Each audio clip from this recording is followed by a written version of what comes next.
High guys, welcome back to my channel Tito's and Bhumi's ব্লগসে তোমাদেরকে আবার স্বাগত জানাই। শীতের সকাল তোমাদের কেমন কাটছে অবশ্যই কিন্তু জানিও। তোমাদের সাথে আজকে একটা ভিডিও শেয়ার করতে এসেছি। তোমরা আশা করি দেখে বুঝতেই পেরেছো আমরা বিষ্ণুপুর গেছিলাম। তো কিভাবে গেছি তোমাদের সাথে পুরো ভিডিওটা শেয়ার করছি। আমরা দুর্গাপুর গিয়েছি, দুর্গাপুর থেকে সিটি সেন্টারে গেছি, সিটি সেন্টার থেকে বাস ধরে গেছি দুর্গাপুরে আমার দিদির বাড়ি। তোমাদেরকে আগেও বলেছিলাম, আগেও শেয়ার করেছি।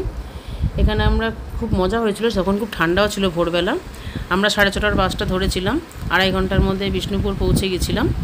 ওখানে পৌঁছে যে টোটোরা দাঁড়িয়ে থাকে, সেই টোটোতে টোটোওয়াল কাকুরা বললো আমাদেরকে এখানে দেখাবে ঘুরিয়ে, 400 টাকার বিনিময়ে 2 ঘন্টা টাইম, পুরো 12টা মন্দির তোমাদের সাথে এখানে ঘুরিয়ে দেখাবে। সবার আগে বাচ্চাগুলো একটু খিদে পেয়ে গেছিলো, আমরা গেছিলাম খেতে। দেখো কত বড় একটা জামবাটির মতন শালপাতার একটা বাটি, বেশ ভালো লাগলো। মুড়িগুলোও বেশ ভালো লাগলো। আমি সহজে মুড়ি খাই না, কিন্তু সেদিন খুব ভালো লাগলো ওখানকার মুড়িটা খেয়ে। তারপরে চলে গেলাম একটু পেয়ারা কিনতে, পেয়ারাও খেলাম। এবার আমরা টোটো করে খেয়ে দিয়ে টোটো করে বেরিয়ে গেলাম আমরা মন্দির দর্শন করতে। এখানে প্রথমেই টোটো করে রাসমঞ্চতেই আসে। এখানে টিকিট কাটতে হয়, 14 বছরের নিচে টিকিট লাগে না। এখানে 25 টাকা দিয়ে টিকিট কাটতে হয়। টিকিট কাটার পরে যতগুলো মন্দির আছে ওই টিকিটেই কিন্তু তোমরা দেখতে পারবে ঘুরে মন্দিরগুলো। আমরা এই টিকিটটা কেটেছিলাম, যেহেতু 14 বছরের নিচে লাগে না তাই জন্য আমরা 5টা কেটেছিলাম। পুরো মন্দিরটা আমরা ঘুরেছিলাম। দেখো রাসমঞ্চটা সত্যিই খুব সুন্দর লেগেছে আমার। তোমাদেরকে পুরো মন্দিরগুলো আমরা ঘুরে দেখাচ্ছি।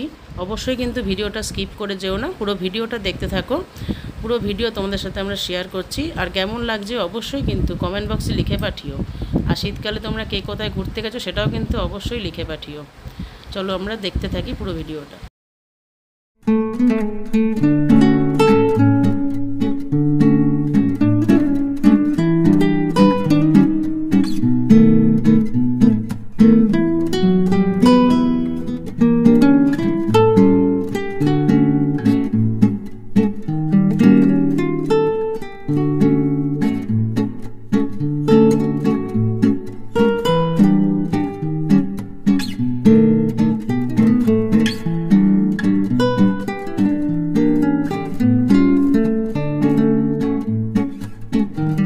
বন্ধুরা, আমি বিষ্ণুপুর প্রথম গেছি, খুব ভালো লাগলো জায়গাটা।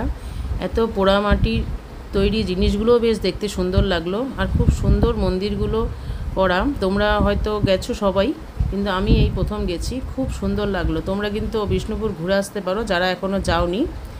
আমরা প্রত্যেকটা মন্দির দর্শন করতে পারিনি, কারণ আমাদের সময়ের মধ্যে হয়নি। কারণ এত ভালো ভালো দেখতে মন্দিরগুলো, আমাদের দেখতে দেখতেই 2 ঘন্টা কেটে গেছে। তাই যতটা পেরেছি আমরা কভার করেছি, কিন্তু চেষ্টা করবে 2 ঘন্টার মধ্যে কভার করা। আর যাদের নিজস্ব গাড়ি আছে তাদের কোনো টাইম মেনটেন থাকে না। যদি টোটো করে যাওয়া হয়, টোটোতে 400 টাকা ভাড়া, তোমাদেরকে আগেই বলেছি।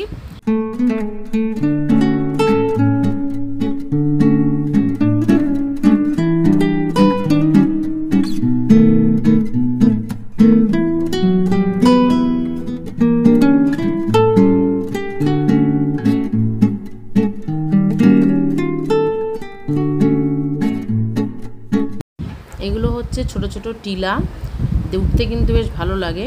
আমরা যেরকম অনেকেই পাহাড়ে উঠি, পাহাড়ের মতনই ছোট ছোট টিলা। আমার দিদি উঠতে পারেনি, কিন্তু সবাই উঠে গেছে। খুব সুন্দর লাগলো জায়গাটা আমাদের ঘুরে।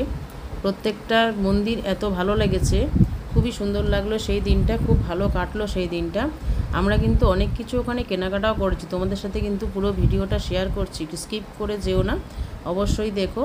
যে কটা মন্দির তোমাদের সাথে দর্শন করিয়েছি বা আমরা দর্শন করেছি, খুব ভালো লেগেছে। তোমাদের কিন্তু ভিডিওটা কেমন লাগছে আমাদেরকে কিন্তু কমেন্ট বক্সে লিখে পাঠিও।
গাইড করে করে মন্দিরের পুরো ইতিহাসটা বলে। আমরা সেদিন গেছিলাম, সেদিন একজনের ট্যুরিস্ট গাইডের সাথে দেখা হয়েছিল, উনি পুরো বুঝিয়ে বলছিল, খুব সুন্দর লাগছিল শুনতে।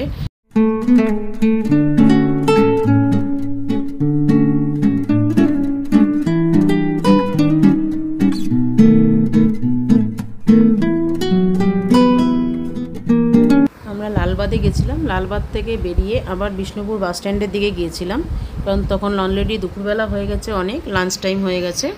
এখানটা হচ্ছে bus stand, Bishnupur bus stand থেকে বেরিয়ে বাদিকেই হোটেলটা। খুব ভালো খাবার দাবার হোটেলের, খুব পরিষ্কার পরিচ্ছন্ন। এখানে থালি হচ্ছে 70 টাকা। আর আমরা যদি ভাত নিয়েছিলাম, যেহেতু এক্সট্রা 2টো বাটি, সেই জন্য 5 টাকা করে ভাত নিয়েছে।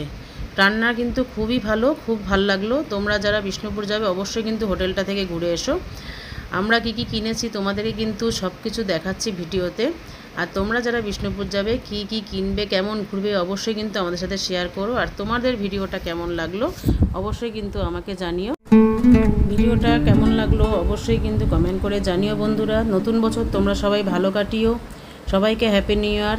সবাই খুব ভালো থেকো, সুস্থ থেকো। পরের ভিডিও তোমাদের সাথে আবার দেখা হবে।